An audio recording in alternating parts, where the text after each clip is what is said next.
So, fun fact, I cannot, for whatever reason, edit the first part of the video.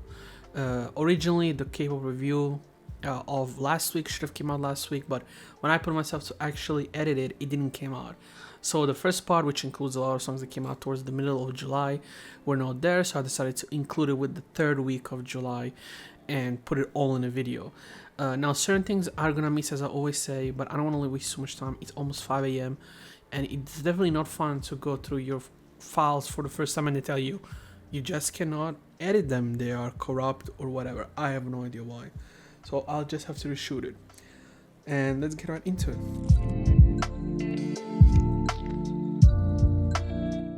First we have J-Hope with Arson. I love it. I think this is what J-Hope is really good at. Straight out hip hop, love dark beat, very horrorcore. It reminds a lot of, as Anthony Fantano said in the review that I watched, which reminded me of this, which is true. House of Pain, Cypress Hill, all of these late 90s, early 2000 bands, hip hop groups, sorry. And he is really, really good at this. His flow is sick, his vocals are great. And this is where J-Hope, I think, really shines to me, because regardless of what people want to say, this is his strength, has always been his strength, which is his ability to do hip hop, which was his first love, and that's what, you know, Big Hit really brought him for with RM and Sugar. So it's a really great song. It's one of my favorites of this month by far. Next we have aespa with Girls. I've seen a lot of people say they don't enjoy this song, and I personally disagree. I think this is a good step towards an identity, a true individual original identity for aespa. Their technological kind of futuristic vibe is still there, but they mix it well with more classic K-pop sound, a little bit more of classic SM aesthetic, and do it in a fun way, you know.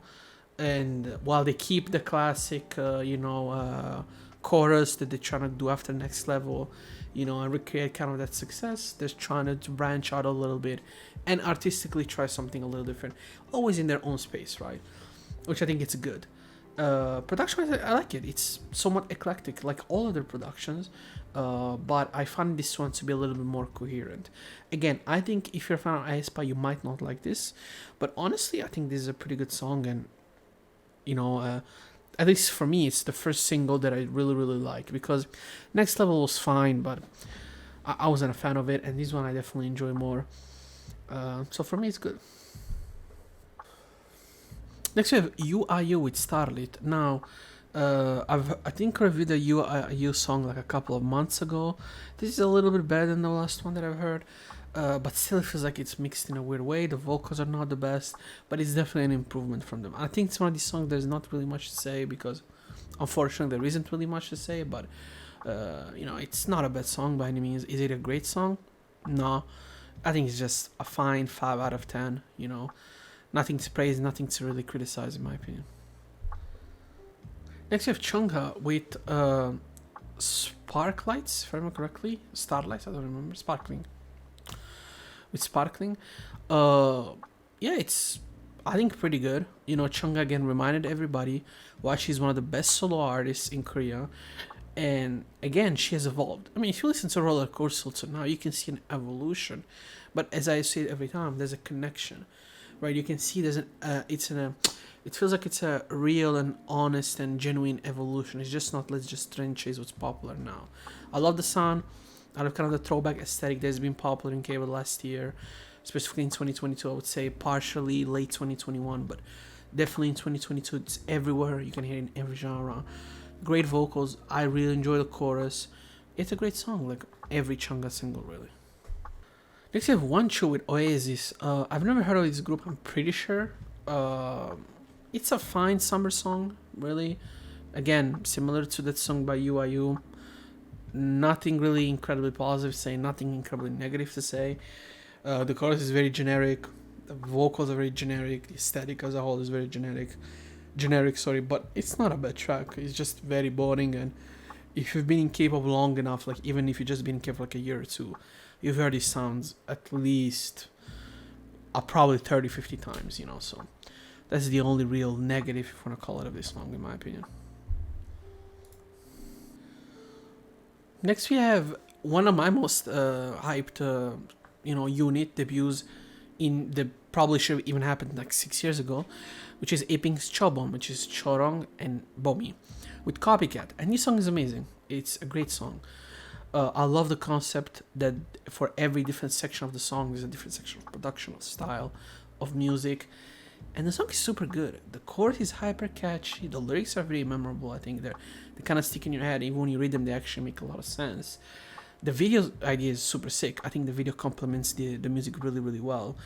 And the song is just amazing. It's really fun to me. You know, maybe I'm an Aping fan, so I'm biased with my opinion, I guess. But I think the song is really good. It's, for me at least, you know, I've already made my list of the best K-pop songs of 2022 mid-year list. I already made it. But this song is definitely going into the end year list, definitely in 2022. It's definitely making that list. I think the song is fucking great. You know, it's rare for me to feel like when I'm listening to a song that,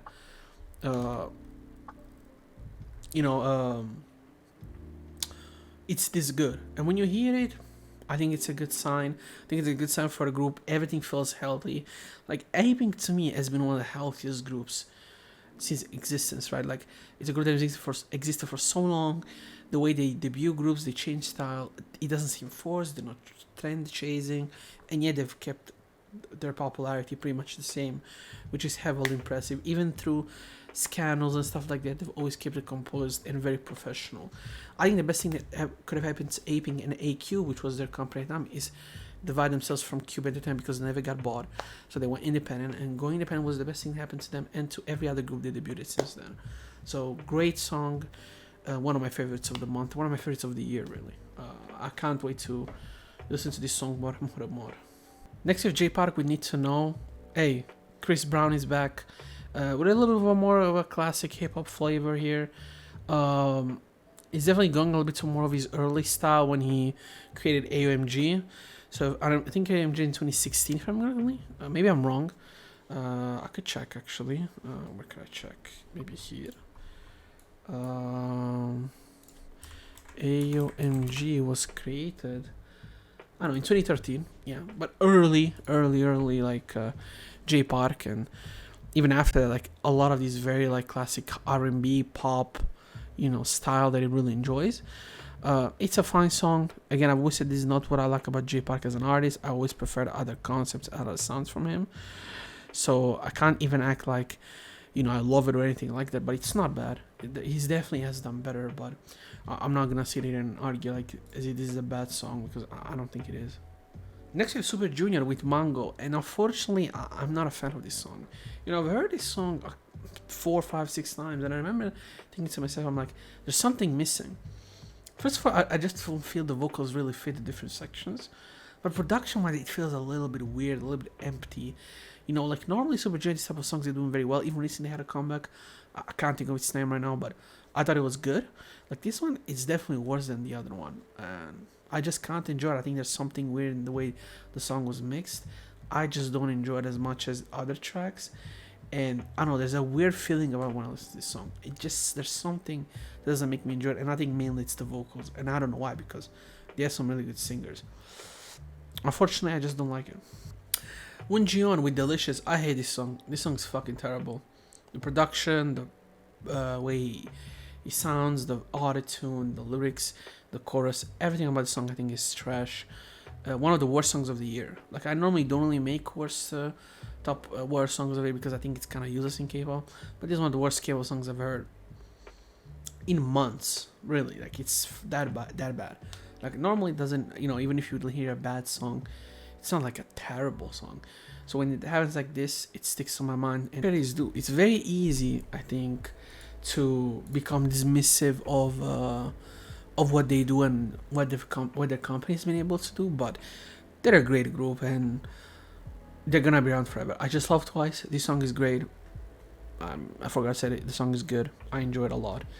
But I think in this specific part, it was important to talk about bigger things because Twice is a great group and people have to stop acting like they know these idols more than the people that work with them every day and saw them grow, know about them. It's care about them. Like it's just stupid to me. I think when people do that, they stop have to act like that. If you're a kid, I get it, but if you're in your 20s, it's time to a little bit grow up and detach yourself from an emotional standpoint when you talk about this stuff. That's my opinion. Next, we have two of my favorite rappers of this year, Rodayon and Blase with Skip Bottom. Pretty good song, aggressive beat, aggressive rapping. I love the flows. Blase for me steals a little bit more of the show, but obviously Rodayon is not allowing anybody to put his head, to put their feet above him. He's doing his thing. They're not trying overly to copycat Americans, which I enjoy. I feel like when I heard the other Blase song, it definitely was a lot of drill inspired music. This one, there's drill, there's more classic like trap, but diffuse it in a fun way. You know, it's simple bars. I think chorus there's barely even nothing if I remember correctly, and it's just them spitting. I enjoy it. It's a pretty good fucking song. If you like K-pop like me, you're gonna like it. ITZY with Sneaker. This is a very particular song. I think if you're a fan of ITZY, you might not enjoy it as much. It's super weird.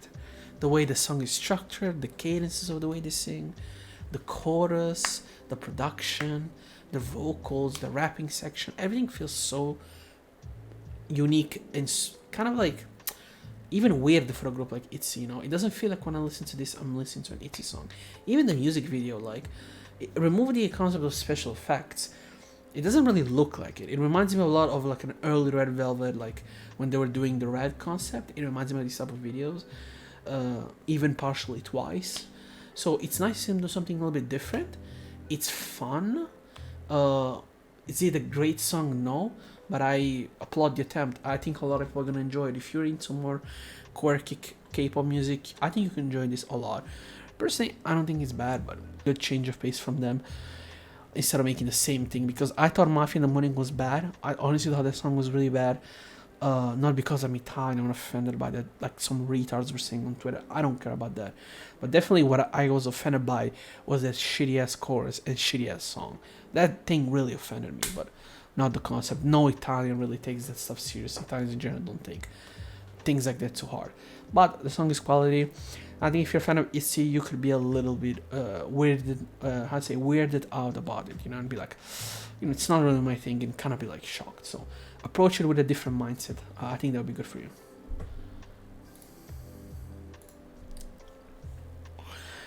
We have Needs You with Clap Clap, their third Japanese single. I think it's good. It's definitely quality, but compared to their two other singles, I think it's a step down. I think they haven't done better than their debut, in my opinion. I thought debut was really unique, was really fun, was really fresh, and surprisingly, I don't know why, but Joey P has been moving out from the Japanese concept and approaching more K-pop like sound.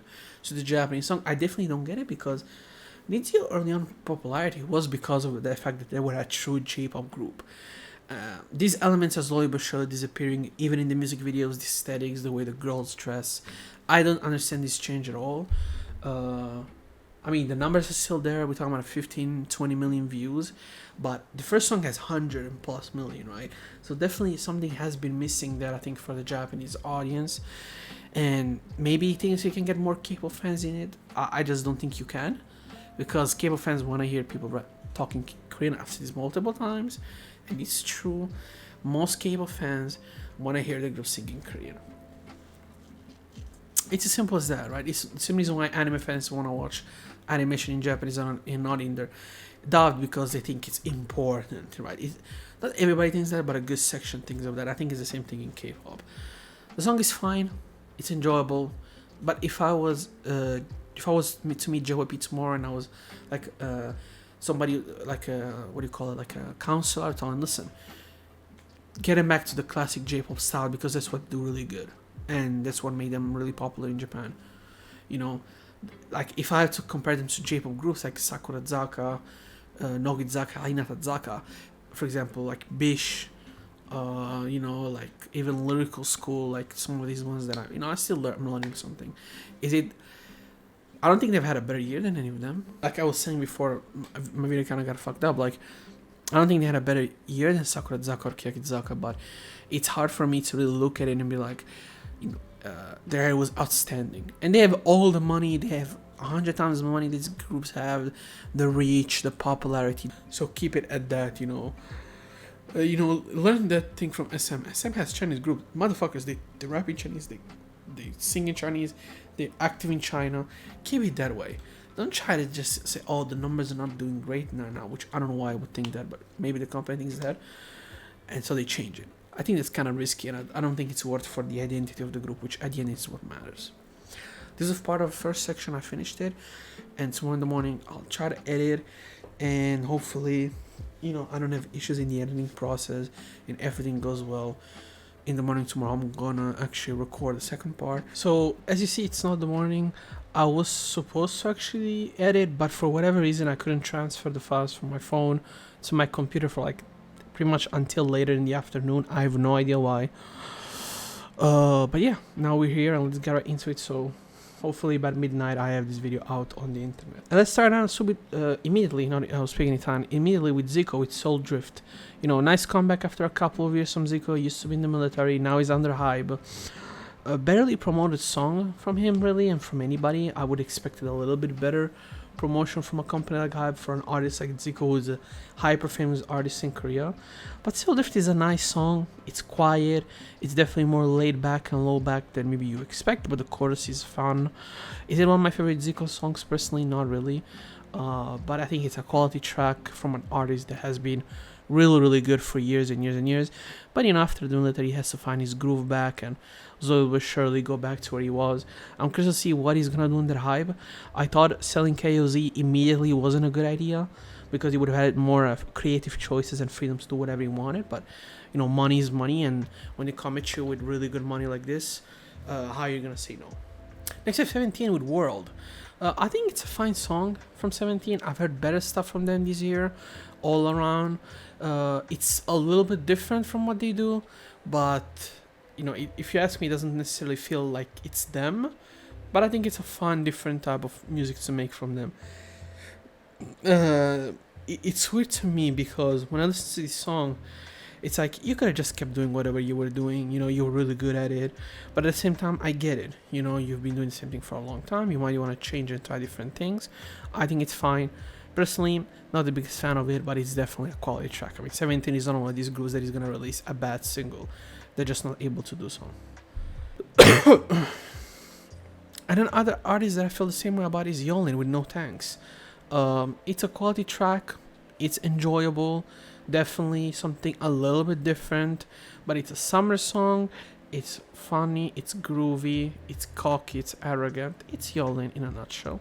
And the song is pretty good. But again, for me, similar to 17, not the biggest fan of it. But it's definitely a good song. So I'm not going to go and say it's bad by any means, because it's not. Again, I enjoy the production here though. I really enjoy it. The rest for me is just not my style of music. Most X with If I With You Now. I don't know if this is an ad for like a company. I have no idea. Because normally when they make this type of songs, they're ads, and they're getting paid the big bucks to make this type of songs. Personally, I don't hate it. I'm not gonna sit here and say it's bad or anything, but at the same time, it's like, it's fine. I'm not gonna sit here and say it's like bad. The vocals are really good, obviously, but it has no personality. It just seems like something that they wanted to do, kind of like to cut from the stuff that they were already doing for a very long time. So I don't mind that at all. Next, you have a long-awaited comeback from, I think, now engaged Yona with Nabilera. I think Yona didn't have a comeback since pre-COVID. I think it was the Flower Shower. I think it was. Maybe she had something in the middle right now. I can't think. I know she had feeders, but her own song, I don't remember anything after that. It's fine. I mean, if there was a song that kind of represents where I feel like Yona is right now artistically, I think this is it. To me, it's clear that she's still very attached to her past image, right? Because she references old songs and stuff like that. But to me, I can't say there's been really an artistic evolution, right? Even with Flower Shower, you could at least feel there was an attempt. Here, let's go back a little bit to the roots. Her rapping sections are always the best. The chorus is not great. The pre-chorus is not great. The English parts are not that great, in my opinion. I just wish Tiana went through an evolution as an artist. She never really did, which is fun, because actually when you look originally, she was your classic K-pop solo artist, and then she delved into something original, different in Korea, right? I feel like now she kind of stuck with this image of herself, which is fine. If that's what she wants to do, fine with me. But the quality of the music has not been there for some time. Now, I don't know if it's because it's under P Nation, because it seems like it's a trend under P Nation. I had a lot of expectations for this for this company personally. And since they've started actually working with a lot of groups and stuff like that, I mean, it seems like they really, really struggle with keeping the quality up. I mean, Jessie left, so there's definitely something there, right? Like, she had all the biggest hits of her career with your company, and she fucking ditched you, right? I don't see Yana doing it, and nor Dawn, because they own a lot to sign in that sense. But at least that's how they feel, I would assume. But I'm not surprised if that's the same for them in the future.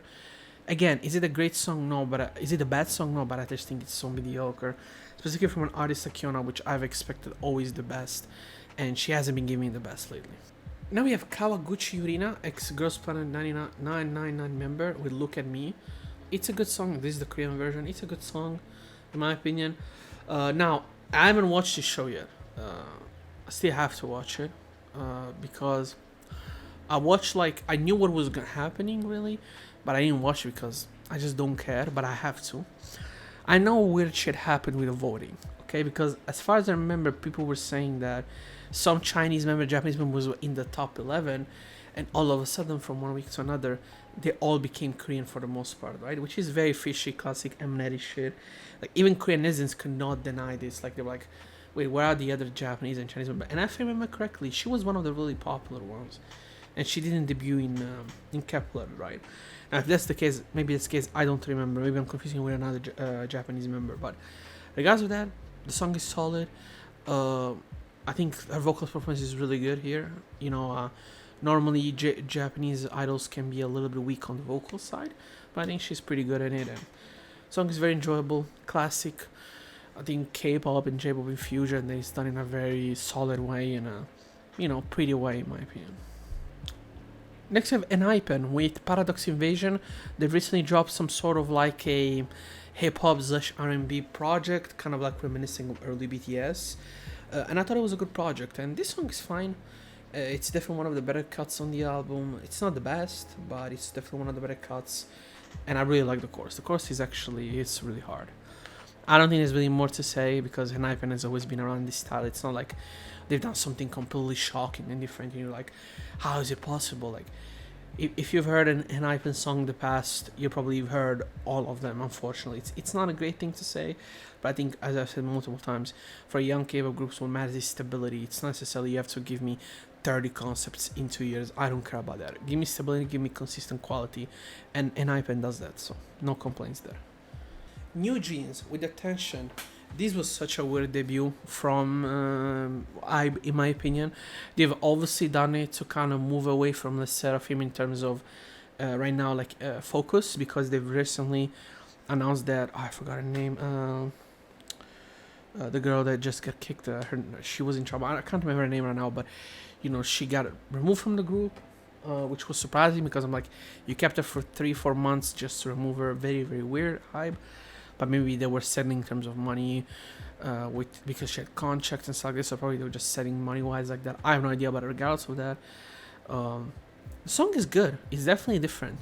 It has a very, very obvious early 2000 boy band, girl bands from America, like idol groups era.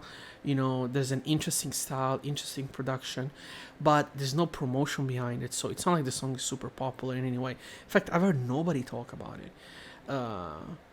If I remember correctly, I've seen the other day, maybe I'm wrong, but I think there's a Vietnamese member in here, right? Like, they could have pushed that angle. Maybe I'm wrong, but it seems like, to me, there was no intention of, this was just a last minute thing. They wanted something to kind of, defocus the attention from for the other groups. Now, mind you, now that I think about it, Hybe has debuted 2 groups this year already, right? Which was partially the plan that they had last year, early on during the year. When I read it, I thought it was weird, but was this how they planned it originally? Just drop the song without saying anything about nobody? I just don't think it's a smart thing by Hybe, But again, Bang PD is not there anymore, as I said it multiple times. You created a company, you're not there anymore. Now they're just people that basis off statistics. And probably statistics say if you go viral, I don't really need to push you marketing-wise. And that's probably how they approach it. In fact, I think the approach is pretty much like this in anything they've done the last year and a half or two. So The song is really good. I really enjoy it. It's one of my favorites of the month. I just feel bad for the girls because they deserve more, right? You're under one of the biggest, if not as BTS fan claim, the biggest company and the best company. Then I wish there was more quality. More marketing beyond them. That's the only thing. And I rarely complain about these things, but from a multi-billion-dollar company, it's the least, in my opinion. You can do the least. Onion with Rat Evolution. This song is so weird that like her, like Onion herself, right? But it's fun. It's again a weird fusion of classic Korean traditional music, EDM, dance music, kind of like techno, and then kind of like this weird like, it's so weird, right? It's hard for me to explain it because it really represents her the best. If you've never heard anything from Onion, I think this is a good entrance for me because I think if you like this, you're probably gonna like other things from her, even more simple things or more complex things. She's somewhat like the Reol of Korea. I don't know if you guys know who Reol from Japan. She has that style. Now, obviously, Reol is more techno, more dance, more club. But in her case, there's these elements. The voice reminds me of her a little bit, and this quirkiness is very evident. I think the song is very enjoyable personally, but it's very weird and I think a lot of people can be turned off. But Great Guys with Blind Love. Sorry, I'm laughing because, I was looking at the video because I have the video, right? So I had then images under the video and stuff like this while I'm talking. And there was a part where they were saying that great guys, vampires that hide, they're trying to protect the girl that they love, right? But anyway, they're back with a song which is called Blind Love, right? I don't want to be a hater, honestly. But I think what I just told you is the reason why I think Great Guys really struggles with to get popular. It's like they have the cheesiness from the second generation, right? Which is not necessarily a bad thing. But unfortunately, it's not backed up by good production. Because I think if you want to do the whole vampire concept, it can't just be in a fucking abandoned warehouse, with just just the color correction that goes towards the gray, everything saturated towards the gray, just lower. Maybe more like shoot when there's not a great weather and just make it look gloomy. That's not enough. You have to put effort money wise to push this group, right? Because they have the visual, I think they have the ability, but when the song is not good enough and then the music videos, which if you want to make this type of concepts are important, you have to improve them. It's like, imagine if Vix was doing I thought that my window got open because of the wind of the wind. Imagine if Vix, whose success was all their concepts, had terrible music videos. I'm not saying they wouldn't be popular, I'm just saying they wouldn't be as popular as they are now, right? And they were at one point as one of the biggest K-pop groups in the world. You would need that. I'm not saying invest millions, but you could invest $10,000-$20,000. You can do that. And yes, it's a lot of money for an unknown group, but that's part of the risk in this business, and it seems like the company has no intention of doing so, and I feel bad for the guys. Unfortunately, this song is not good, and they haven't been around for some time. They come back for a long time, and this is the comeback their company gives them. I just hope they move on and do other things. I know Produce 101 is gonna come back with a male group again, and hopefully it's is it a male group? Anyway, do something else and get your chance because the talent is there, and your company is not doing your job. We have a song from SM Station, NCT Lab, NCTU, Rain Day. Rain Station. I can't remember. Listen, no, not Rain Station. It's Rainy Day. Rain Day. Anyway. It doesn't matter. The song is fine. Classic ballad of them, of a bunch of kids. It's supposed to be a bunch of kids that live in the rural areas of Korea. Very slice of life type of thing, Go to the river, because obviously we're poor and we can't go to the beach and we live in the mainland, so we just go to the river, we throw shit, we have fun, It's a fun song, but it's very boring and it's something that you've heard a million times in this genre, and there's no real interest or personality for me in here to really enjoy it. Next we have Extraordinary Heroes with Test Me. I think this is definitely an improvement compared to where they were in their debut. I think production wise is better, the instrumentation is better, the vocals are better, but the lyrics are just not good. They're just bad, man. Bad, and the rapping sections are fucking terrible, and the music video does not help at all. Like it just feels, everything feels so fabricated. And I think if you're a rock group, if you want to give them a rock group feel, just go with the rock group aesthetic and the rock group idea. But don't just use it as a gimmick, because this is the second or third time that JYP does it. He already did it with Wonder Girls. You know, AOA famously did that as well, right? Like even around in JYP, my point is like, if you wanna do that, put some effort behind it, and don't just put random like pop sections, you know, random hip hop sections. It's fine if you wanna rap. It's not like it's illegal in metal. There's an entire section called new metal where rapping was part of it, but you can do it in a more interesting and exciting way. And I'm not saying this group has been a failure, because they're too young and it will be very unfair, I think. But mate, like, for a group that you pumped, you teased us and everything, I expect more. And it seems like JYP is kind of use them like a side project where it's like, oh yeah, you guys, don't worry, you know, we will do things for you. Don't worry about that. It just kind of feels bad for me personally, but that's how I view it. P1 Harmony with Dum Dum. It's definitely fine. I think it's pretty much what P1 Harmony has been doing.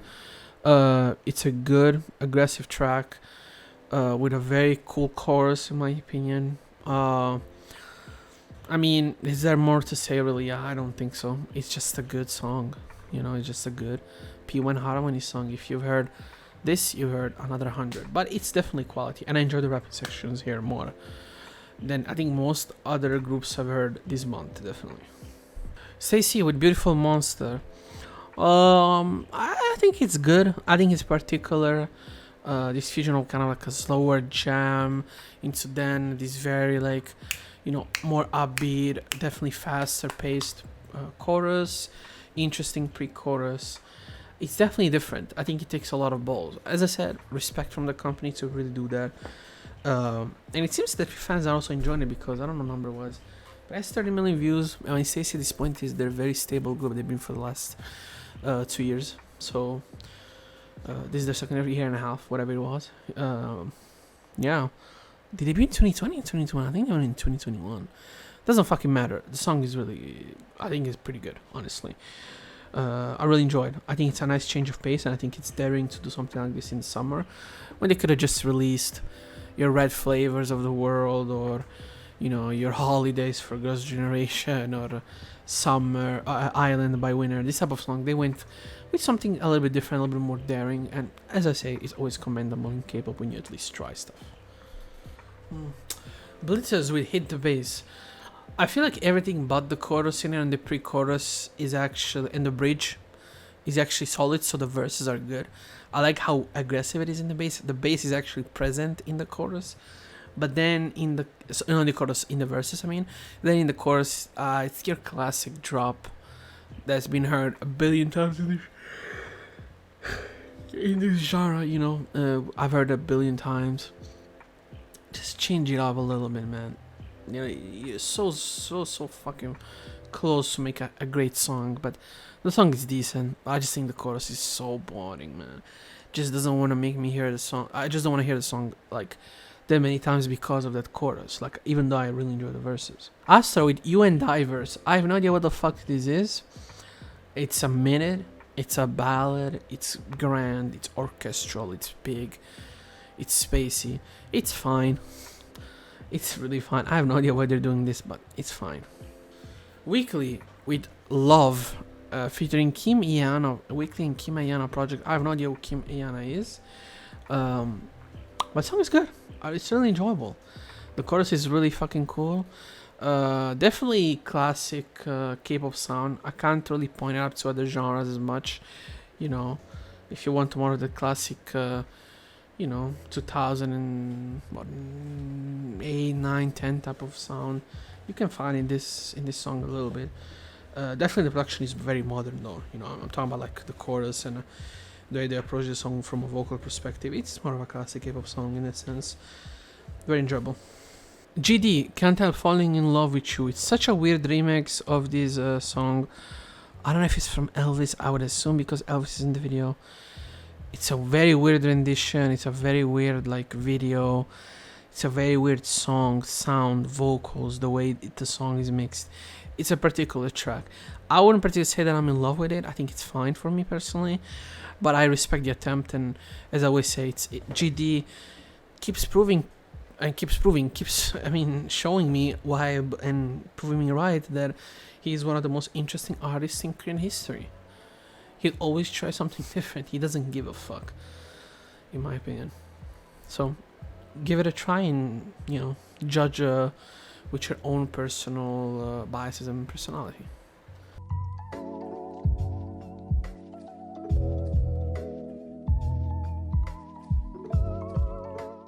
So this was it. I couldn't upload it because I finished my exams the 20th. And having said all of that, again, I hope you enjoyed the video. Leave a like, comment, tell me what were your favorites of this part. Now, if I had to give you my personal favorites real quickly before I leave, let me open the video 1 second. So definitely Arson by J-Hope, I think the best. Girls was good. Chunga was amazing. Aping Chobom was really good.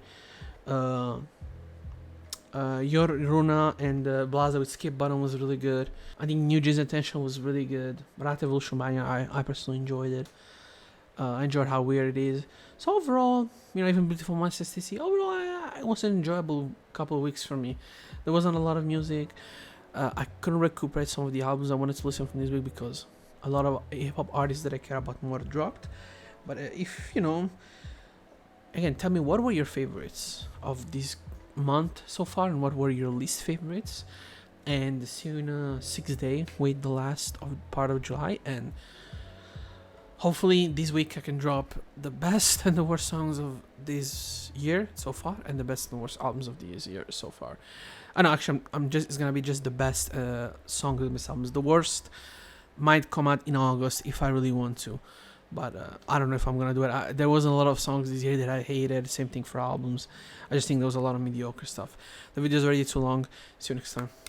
Thank you for watching.